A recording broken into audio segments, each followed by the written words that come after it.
Hello everyone, welcome back to my YouTube channel smart study with Soumya. So friend, आप सब कैसे हैं?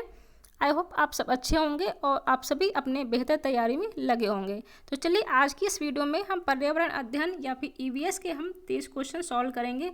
Most important question जो कि आपके प्रीवियस ईयर जो है टेट के एग्ज़ाम में पूछे गए हैं। प्लस अगर आप टेट, सुपर टेट या फिर सीटेट के एग्ज़ाम की प्रिपरेशन कर रहे हैं तो आपके लिए ये वीडियो इक्वली इंपॉर्टेंट होने वाली है। आप इस वीडियो को फुल वॉच कीजिए और स्किप बिल्कुल भी मत कीजिए। अगर वीडियो आपको पसंद आए, क्वेश्चन आपको हेल्पफुल लगे तो लाइक कर देना और शेयर कीजिए अपने दोस्तों में, ज़्यादा से ज़्यादा बच्चे इसका लाभ उठा सकें, इन क्वेश्चन को वो भी पढ़ सकें। और अभी तक चैनल से नहीं जुड़े हैं तो आप सभी चैनल को सब्सक्राइब कर सकते हैं बेहतर तैयारी करने के लिए, टेट, सीटेट और सुपर टेट की बेहतर प्रिपरेशन करने के लिए। तो चैनल से जुड़ जाइए, चैनल को सब्सक्राइब कर लीजिए और वीडियो को लाइक ज़रूर कर दीजिए। तो चलिए आज हम पर्यावरण अध्ययन के 30 क्वेश्चन देखेंगे। इससे कि आज हमारा पहला क्वेश्चन है पर्यावरण अध्ययन का, वायु दाब नापने वाला यंत्र किस नाम से जाना जाता है?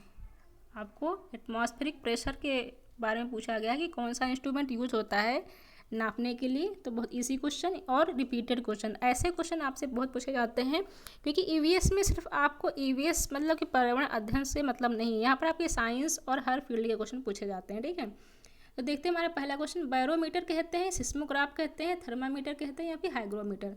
तो वायु दाब नापने वाला यंत्र आपका बैरोमीटर होता है। ऑप्शन ए यहाँ पर करेक्ट हो गया। ठीक है, 121 का ऑप्शन ए सही हो गया। 122 देख लेते हैं हमारा क्या क्वेश्चन है। बीटी कपास, बीटी कपास क्या है? तो ये कैसा पौधा है आपसे ये पूछा गया है। एक संकर पौधा है, प्राकृतिक पौधा है, एक ट्रांसजेनिक पौधा है या फिर एक औषधीय पौधा है? तो 122 का हमारा सही जवाब ऑप्शन बी है, या एक ट्रांसजेनिक पौधा है। Okay, correct. 123 पूछा गया है, कौन सा वायुमंडलीय प्रदूषक अम्लीय वर्षा का कारण है? किससे हमारा अम्लीय वर्षा या फिर एसिड रेन होता है? तो SO2, HCl, H2S या फिर N2 मतलब कि नाइट्रोजन, क्या हमारा कारक होता है अम्लीय वर्षा के लिए? तो आप सबने पढ़ रखा होगा SO2 मतलब सल्फर डाइऑक्साइड, हमारा जब वायु जो है वातावरण में आकर जल से मिलता है, H2O से मिलता है तो सल्फ्यूरिक अम्ल बनाता है और इससे ही हमारा अम्लीय वर्षा होती है। ओके, हमारा ऑप्शन ए यहाँ पर करेक्ट हो गया। नेक्स्ट क्वेश्चन देखते हैं। नेक्स्ट हमारा 124 क्वेश्चन है, निम्न में से कौन सा सर्वाधिक उत्पादक पारिस्थितिकी तंत्र है? सर्वाधिक उत्पादक पारिस्थितिकी तंत्र है उष्णकटिबंधीय वर्षावन या फिर टुंड्रा, सवाना या फिर मरुस्थलीय वन? तो सबसे ज़्यादा उत्पादक आपका कौन सा होगा तंत्र? तो इजी क्वेश्चन आपका ये उष्णकटिबंधीय वर्षावन, सबसे ज़्यादा हमारी बायोडाइवर्सिटी भी यहीं पर पाई जाती है। ठीक है, तो हमारा ऑप्शन यहाँ पर करेक्ट हो गया 124 का। 125 क्वेश्चन है, निम्नलिखित में से कौन सा रसायन आम पकाने के प्रयोग में होता है? ठीक है, आपका आम पकाने में कौन सा केमिकल यूज़ होता है? आप सभी को पता होगा, इसमें हम कैल्शियम कार्बाइड का प्रयोग करते हैं। ओके, ऑप्शन सी हमारा सही हो गया। कौन सी बीमारी दूषित जल पीने से होती है? दूषित जल पीने से कौन सी बीमारी होती है? एड्स, एनीमिया, टाइफाइड या फिर टेटनेस? सही जवाब आपका क्या होगा 26 का? तो सही जवाब हमारा 26 का होगा टाइफाइड। ये हमारा टाइफाइड होता है रोग जो कि हम गंदा पानी या फिर दूषित जल पीते हैं। तो ठीक है, हमारा ऑप्शन बी करेक्ट हो गया। करेक्ट। 27 क्वेश्चन देख लेते हैं हमारा क्या है। ग्रीन हाउस कौन सी इसमें से नहीं है? ग्रीन हाउस के बारे में मैंने अलग से सेपरेट वीडियो बना रखी है, आप जाकर देखिए चैनल पर। और आपको किसी भी साल की 2014-15 से लेकर 21-22 लेटेस्ट आपके टेट के प्रीवियस ईयर पेपर देखने हैं आपके, चाहे वो जूनियर हो या आपकी प्राइमरी लेवल पर, आपको मिल जाएगा। प्लेलिस्ट बनी हुई है, देख लीजिए जाके चैनल पर, UP TET previous year paper नाम से। अगर आप सीटेट की प्रिपरेशन कर रहे हैं तो सीटेट एग्जाम सीरीज नाम से प्लेलिस्ट बनी हुई है। वहाँ पर आपको 2021 और 22 के जो ऑनलाइन पेपर हुए हैं सीटेट के, वहाँ पर आपको सारे प्रीवियस ईयर पेपर एनालिसिस और सोल्यूशन मिल जाएगा। ओके, तो आप चेकआउट कर सकते हैं। प्रीवियस ईयर पेपर आपके लिए बहुत इंपॉर्टेंट है, आप टेट, सीटेट या सुपर टेट की एग्ज़ाम की प्रिपरेशन कर रहे हैं तो। ओके, और चैनल से जुड़ जाइए, यहाँ पर टेट, सीटेट और सुपर टेट की बेहतर प्रिपरेशन कराई जाती है, प्लस आपको सही अपडेट और न्यूज़ भी दी जाती है टाइम पे, तो चैनल से जुड़ जाइए। चलिए देख लेते हैं हमारा कौन सा ग्रीन हाउस गैस नहीं है। तो ग्रीन हाउस गैस कौन सी है ये आपको पता होना चाहिए। तो मेथेन भी होती है, हमारा CO2 भी होती है, N2O भी होता है, साथ में आपका जलवाष्प भी होता है। ये सभी हमारे ग्रीन हाउस गैस होती हैं। आपका क्लोरोफ्लोरोकार्बन भी होता है, CFC भी होता है। तो हमारा कौन सा नहीं है, CO कार्बन मोनोऑक्साइड, ये हमारा ग्रीन हाउस गैस नहीं है, ये क्या है, दम घोंटू गैस इसे कहते हैं, ठीक है। CO को दम घोंटू गैस कहते हैं, कार्बन मोनोऑक्साइड। तो यहाँ पर हमारा नहीं पूछा गया था, ऑप्शन C हमारा सही हो गया 127 का। 128 पूछा गया है, कौन द्विबीजपत्री पौधा है। द्विबीजपत्री पौधे के बारे में आपको बताना है, केला है, बांस है, गन्ना है या सरसों है। तो आपको मैं बता दूं यहाँ पर सरसों जो है आपका ये द्विबीजपत्री पौधा है, ठीक है। डी हमारा करेक्ट, ऑप्शन डी हमारा सही हो गया यहाँ पर। 129 में पूछा गया है, पौधों में जल का अधिग्रहण किसके द्वारा होता है। पौधे जो जल अवशोषित करते हैं किसके द्वारा करते हैं, जाइलम, फ्लोएम, कैम्बियम या फिर पैलिसेड। तो मैं बता दूं आपको, जाइलम के द्वारा पानी ग्रहण करते हैं, मतलब कि जल का अधिग्रहण करते हैं पौधे, और फ्लोएम के द्वारा वो पौधे जो है भोजन बनाते हैं, पौधे खनिज लवण अवशोषित करते हैं, ठीक है, भोजन अवशोषित करते हैं। तो हमसे यहाँ पर जल के बारे में पूछा गया है, तो जल जो है जाइलम के द्वारा लेते हैं पौधे, और फ्लोएम पूछे तो फ्लोएम से वो भोजन और खनिज लवण अपने अंदर अवशोषित करते हैं फ्लोएम से, ठीक है। तो हमारा करेक्ट आंसर हम यहाँ पर ए हो गया, क्योंकि हमसे पानी के बारे में पूछा गया था, पानी पूछा है, जल का अधिग्रहण तो जाइलम हो गया। 29 का ए हमारा सही हो गया आंसर। 130 क्वेश्चन है, कौन सा प्रथम साहित्य स्रोत है। कौन सा सबसे पुराना स्रोत है, या फिर आप वेद बोल सकते हैं, कौन सा सबसे पुराना वेद है इसमें से। तो हमारा सबसे पुराना आप सभी को पता है ऋग्वेद है, सबसे पहले हमारा ऋग्वेद आया था, उसके बाद फिर यजुर्वेद आया, फिर सामवेद आया, और सबसे नवीनतम हमारा अथर्ववेद है। तो सबसे नया पूछा जाए तो अथर्ववेद हो जाएगा, और सबसे पुराना पूछा जाए तो आपका, या फिर पहला पूछा जाए तो ऋग्वेद है। ऑप्शन ए हमारा सही हो गया 130 का, ओके करेक्ट। नेक्स्ट क्वेश्चन है आपका वायुमंडल के बारे में। इसका मैंने सेपरेट वीडियो पढ़ा रखा है, आपको चैनल पर मिल जाएगा पूरा डिटेल में। एटमॉस्फेयर के बारे में एक क्वेश्चन पूछा जाता है, वायुमंडल में 99% भाग पर किन दो गैसों का विस्तार है। वैसे कि पता है आपको वायुमंडल में बहुत गैसें होती हैं, जैसे कार्बन डाइऑक्साइड, CO2 हो गया, N2 हो गया, O2 हो गया, अदर गैसें भी होती हैं, आर्गन, हीलियम, लेकिन सबसे ज़्यादा जो है 99% में होती हैं ऑक्सीजन और नाइट्रोजन, क्योंकि ऑक्सीजन हमारा 21% होता है लगभग, और नाइट्रोजन हमारा 78%। तो इन दोनों को मिलाएंगे तो 99% अकेला हमारा यही दो गैसें होती हैं जो कि हमारे वायुमंडल में पाई जाती हैं। ऑप्शन बी हमारा सही हो गया 131 का। 132 देखते हैं, पर्यावरणीय अध्ययन में शैक्षणिक भ्रमण का मूल उद्देश्य क्या है। EVS में आपका फील्ड ट्रिप आपका इम्पोर्टेंट जो है मेथड माना जाता है पढ़ाने का, या आपके CTET में भी बहुत पूछा जाता है।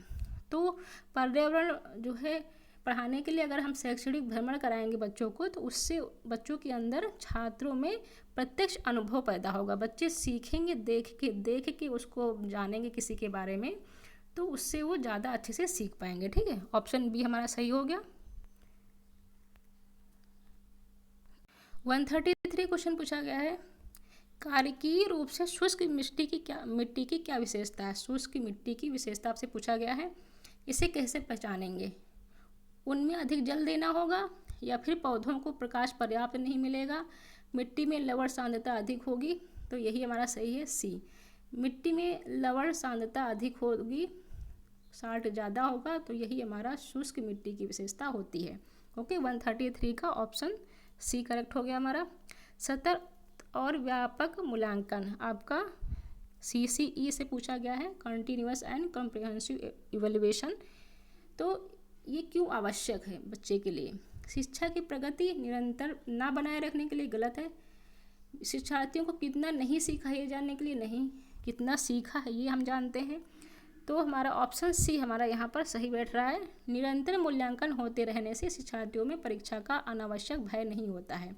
तो यही हमारा सतत और मूल्यांकन का उद्देश्य होता है, CCE जिसे आप कहते हैं। ऑप्शन C हमारा यहाँ पर सही हो गया।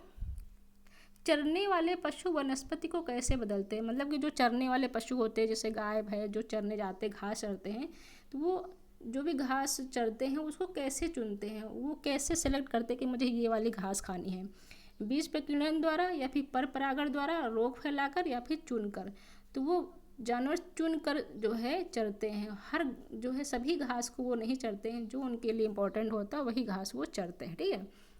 नेक्स्ट क्वेश्चन है आपका 136, निम्नलिखित में से कौन सा स्वस्थ अस्थियों के लिए आवश्यक है, हड्डियों के लिए क्या आवश्यक है, तो इससे तो आपको देखकर ही टिक लगा देना है, इजी क्वेश्चन है। कैल्शियम और विटामिन डी, हम सभी बोलते हैं कि विटामिन डी हमारे हड्डियों के लिए अच्छा है, इसलिए विटामिन डी हमें सूर्य की रोशनी से मिलता है, प्रकाश में मिलता है, तो धूप से मिलता है विटामिन डी। और कैल्शियम, ये दोनों इंपॉर्टेंट है हमारे हड्डियों की मजबूती के लिए, ठीक है। ऑप्शन डी हमारा सही हो गया। भारत में हिमालय की सबसे ऊंची चोटी का नाम बताना है आपको 137 में। ये आपका ज्योग्राफी से क्वेश्चन हो गया। ईवीएस में सभी फील्ड से क्वेश्चन पूछे जाते हैं। तो ये हमारा भारत में सबसे ऊंचा चोटी हमारा माउंट कंचनजंगा होगा, ठीक है। एवरेस्ट, माउंट एवरेस्ट मत लगाना, ये हमारा नेपाल में पड़ता है, लेकिन भारत में पूछा गया है तो भारत में हमारा माउंट कंचनजंगा होगा। अगर विश्व में पूछा जाता तो हम माउंट एवरेस्ट लगाते, ओके। यहाँ पर आपको कन्फ्यूज नहीं होना है। 137 का ऑप्शन सी करेक्ट हो गया। 138 पूछा गया, प्राथमिक स्तर पर शिक्षण की खेल विधि किस पर आधारित होती है, प्राइमरी लेवल पर। विकास के मनोवैज्ञानिक सिद्धांत या फिर समाजशास्त्री सिद्धांत, शिक्षा कार्यक्रम के सिद्धांत या फिर शिक्षण विधि के सिद्धांत। 138 का आपको बताना है सही आंसर क्या होगा। ये आपके शिक्षण विधि के सिद्धांत पर आधारित होता है, ठीक है। नेक्स्ट क्वेश्चन देखते हैं, वायुमंडल की सबसे निचली परत क्या होती है। बहुत इजी क्वेश्चन और ये रिपीटेड क्वेश्चन भी है, मैंने आपको पिछले पेपर में भी बताया है, पढ़ा रखा है। वायुमंडल की सबसे निचली परत, आपको पता है मैंने 5 लेयर के बारे में बताया था। 5 स्तर जो है परतें पाई जाती है वायुमंडल में, उसमें सबसे नीचे हमारी क्षोभ मंडल होती है, जहाँ पर हमारी मौसम संबंधी घटनाएं होती हैं, बादल, बारिश, ये जो बनते हैं ये हमारे क्षोभ मंडल में, जो कि हम पृथ्वी से देखते हैं, जो हम कहते हैं ये बादल है, बादल ही हमारा क्षोभ मंडल होता है, ठीक है। समताप मंडल में हमारे वायुयान, एरोप्लेन वगैरह चलती हैं और यहीं पर हमारी ओजोन लेयर भी पाई जाती है। और ये सभी पूछा गया क्वेश्चन है जो मैंने आपको बताया है, ठीक है। ये सभी क्वेश्चन पूछे जा चुके हैं आपके एग्जाम में। विटामिन सी की कमी से कौन सा रोग होता है, बहुत ईजी क्वेश्चन। बीमारियां और विटामिन इनको भी आपको अच्छे से पढ़ के जाना है, हर पेपर में एक ना एक विटामिन से पूछा जाता है क्वेश्चन, ठीक है। तो विटामिन सी से आपका स्कर्वी रोग होता है, विटामिन सी की कमी से आपका स्कर्वी रोग होता है, और विटामिन बी की कमी से आपका बेरी रोग होता है, आप सभी को पता है, ठीक है। विटामिन ए की कमी से रतौंधी होता है, जिसे हम नाइट ब्लाइंडनेस भी कहते हैं। तो हमारा विटामिन सी यहाँ पे पूछा गया है, तो विटामिन सी लगाएंगे स्कर्वी, विटामिन सी की कमी से स्कर्वी रोग होता है, ऑप्शन ए सही हो गया हमारा। 141, भारत की प्रथम महिला IPS ऑफिसर कौन थी, प्रतिभा पाटिल, नायडू, हंसा मेहता या फिर किरण बेदी। कौन था हमारा पहली महिला IPS ऑफिसर, तो किरण बेदी थी, ओके। नेक्स्ट देखते हैं, असम का प्रसिद्ध एक सींग वाला गेंडे वाला वन्य अभ्यारण्य कौन सा है। वन्यजीव अभ्यारण्य और नेशनल पार्क से बहुत क्वेश्चन पूछे जाते हैं, और अभी भी 21-22 में जो आपका लेटेस्ट एग्जाम हुआ था टेट का, सुपर टेट का, सभी में पूछा गया था। तो आपको नेशनल पार्क, राष्ट्रीय उद्यान और वन्यजीव अभ्यारण्य का मैंने सेपरेट वीडियो बना रखी हैं। जितने भी बाघ अभ्यारण्य हो गए, नेशनल पार्क हो गए, उन सबको मैंने एक एक अलग अलग वीडियो में पढ़ा रखा है, आप चैनल पर जाकर देख सकते हैं, क्योंकि ये पूछे जाते हैं, ठीक है। तो हमारा ये हो गया काजीरंगा। काजीरंगा में एक सींग वाले गेंडे का संरक्षण होता है और ये असम में है, ओके। Kaziranga national park. निम्नलिखित में से कौन सा आग्नेय चट्टान का उदाहरण है। आग्नेय चट्टानें आपको पता है लावा के से बनती, ज्वालामुखी में जो लावा निकलते हैं उनसे रूपांतरित चट्टानें होती हैं, और आग्नेय चट्टान में हमारा बेसाल्ट और ग्रेनाइट ये सभी आते हैं। ऑप्शन ए हमारा यहाँ पर सही हो गया। 44 क्वेश्चन देखते हैं। 144 हमारा, पृथ्वी के वातावरण की किस सतह में ओजोन परत पाई जाती है। मैंने अभी ऊपर आपको यहाँ पर बताया था इस क्वेश्चन में, जो हमारा समताप मंडल होता है जिसे हम कहते हैं स्ट्रेटोस्फीयर, यहीं पर हमारी ओजोन परत पाई जाती है और यहीं पर हमारे वायुयान भी उड़ते, एरोप्लेन यहीं पर चलते हैं, ठीक है। तो स्ट्रेटोस्फीयर या फिर समताप मंडल आपको याद रखना है, और क्षोभ मंडल में बादल बनते हैं जो कि सबसे निचली परत होती है, ओके। ऑप्शन भी यहाँ पर सही हो गया। 145 क्वेश्चन आपका है। 145, सिख धर्म के संस्थापक कौन थे। तो ये कौन थे, हमारे गुरु नानक देव, जिनका जन्म हमारे पंजाब में हुआ था। गुरु नानक देव ही हमारे सिख धर्म के संस्थापक माने जाते हैं। 146 क्वेश्चन है, भूकंप की तीव्रता नापने का यंत्र कौन सा है। भूकंप की तीव्रता आप सभी को पता है सिस्मोग्राफ से नापते हैं, रिक्टर पैमाने पर नापते हैं, ठीक है। ये सभी क्वेश्चन पूछे गए, रिपीटेड क्वेश्चन है, आपको याद रखना है। भूकंप की तीव्रता सिस्मोग्राफ यंत्र से नापते हैं, रिक्टर पैमाने पर। 146 हो गया। 147 देखते हैं हमारा क्वेश्चन क्या है। दक्षिणी गोलार्ध का सबसे लंबा दिन कौन सा होता है? उत्तरी और दक्षिणी गोलार्ध आपको पता है, यहाँ पर उत्तरी गोलार्ध और दक्षिणी गोलार्ध, बीच में हमारा विषुवत भूमध्य रेखा। तो दक्षिणी गोलार्ध में कौन सी सबसे लंबा दिन होता है? तो 22 दिसंबर होता है। और उत्तरी गोलार्ध में आपसे पूछा जाए तो 21 जून। ओके, तो यहाँ पर हमारा 22 दिसंबर में होगा, क्योंकि दक्षिणी गोलार्ध में पूछा गया है। फिर देखते हैं सत्यार्थ प्रकाश के लेखक कौन है। ये आपका हिस्ट्री से क्वेश्चन हो गया, सारे फील्ड से यहाँ पर आपको क्वेश्चन देखने को मिलते हैं। सत्यार्थ प्रकाश के लेखक आपके स्वामी दयानंद सरस्वती थे। और वीडियो आपको पसंद आ रही है, कोई हेल्पफुल लग रही है तो लाइक कर दीजिए वीडियो को अगर अभी तक नहीं किया, और शेयर कर दीजिए अपने दोस्तों में ज़्यादा से ज़्यादा, कि और भी बच्चे वीडियो का फ़ायदा उठा सकें। और सब्सक्राइब कर लीजिए चैनल से जुड़ जाइए ऐसी ही बेहतर प्रिपरेशन करने के लिए। टेट, सीटेट और सुपर टेट की प्रिपरेशन, आप टीचिंग एग्जाम की प्रिपरेशन कर रहे हैं तो इस चैनल से आप बेहतर जुड़ सकते हैं, और कोई भी न्यूज़ अपडेट हो सबसे पहले यहाँ पर आपको दी जाती है। ओके, बिहू भारत के किस राज्य का लोक नृत्य है? ऐसे क्वेश्चन आपके अब सीटेट में बहुत ज़्यादा पूछे जाते हैं, ठीक है। तो आप सीटेट के एग्ज़ाम के लिए भी यहाँ से अच्छे से तैयारी कर सकते हैं। ऐसे ही क्वेश्चन अब आपके ईवीएस में सीटेट में पूछे जा रहे हैं, जो नया फॉर्मेट आया हुआ है। तो असम का हमारा लोक नृत्य बिहू होता है, सी हमारा सही हो गया ऑप्शन। और आज का लास्ट क्वेश्चन है, खाद्य श्रृंखला फूड चेन से पूछा गया है। खाद्य श्रृंखला के परस्पर समूह को क्या कहा जाता है? तो उसको खाद्य जाल कहा जाता है, ऑप्शन सी सही हो गया। तो आई होप आपको ये पर्यावरण के 30 क्वेश्चन समझ में आए होंगे, समझ में आए, अच्छी लगी वीडियो, हेल्पफुल लगी तो लाइक शेयर कीजिए और चैनल को सब्सक्राइब कीजिए। मिलते हैं नेक्स्ट वीडियो में नेक्स्ट टॉपिक के साथ, नेक्स्ट पेपर के साथ। तब तक के लिए थैंक्स फॉर वॉचिंग।